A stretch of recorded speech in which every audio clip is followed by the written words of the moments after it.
Yo, yo, yo. 3 things that 99% of the real estate agents will not tell you. 1, it's always a great time to buy. 2, sellers hate unrepresented buyers. 3, broker-to-broker relationships matter. 1, it's always a great time to buy. How is that true? Well, it really depends what your goals are. If you are looking for a deal, I will tell you, and I can give you market data that comes from the MLS, the best time to buy is the second half of the year, if you're looking for a deal. Now, the problem with buying on the second half of the year is there's a lot less inventory. Here is my advice on buying real estate. This is how I buy, and I preference it that I buy this way with the fact that I am a long-term investor. I buy when the right property hits.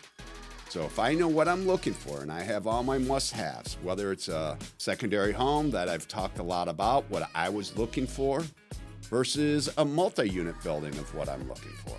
But as a long-term investor, I'm typically looking for a property that I can add value, right? That I like the floor plan. But I typically buy for long term. And I have my wish list of what I'm looking for on that property, but oftentimes, more than not, it definitely includes something that adds value, that's in an up and coming neighborhood that's gonna give me really good appreciation. And when the right property hits, I go after it and I go hard and I wait patiently for that property. Now, that's my approach as a long-term holder. Now, if you are only going to be there 3 to 5 years or you're going to flip it, then maybe buying at the better time of the season, maybe that is right for you. But if not, then I think buying when the right property hits is the best approach.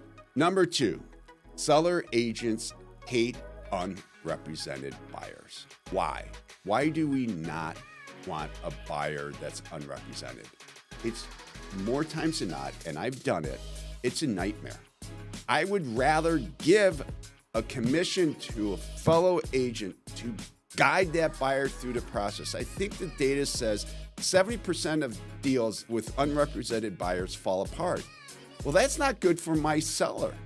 If there's such a risk of that deal falling apart, we only get one time to go on the market with the first impression to maximize fresh eyes on the property and get the best offers we can. If that first offer falls apart, I'm behind the 8 ball now.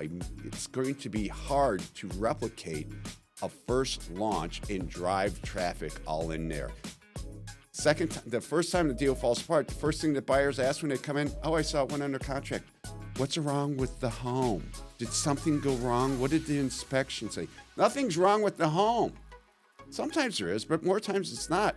Sometimes there's what we call buyer's remorse. They move too quickly. The third thing is that broker-to-broker relationships matter. I just put 2 properties under contract recently this past week in the last 4 days in an ultra-competitive market. Why? What helped me? Is I knew both of those agents. Those agents were top producers, and they know that our team is top producing, and they know I'm a top producer. They know that I know how to do a deal and that I'm going to manage my clients, educate my clients, guide them along the way, and hold their hand and be able to help them through the anxiety of making this purchase to get the deal to the closing table. That I will manage the situation from start to finish to get it to the closing table to get the money in the seller's pocket. You looking for more tips, hidden trade secrets? Call me, 312-957-7745.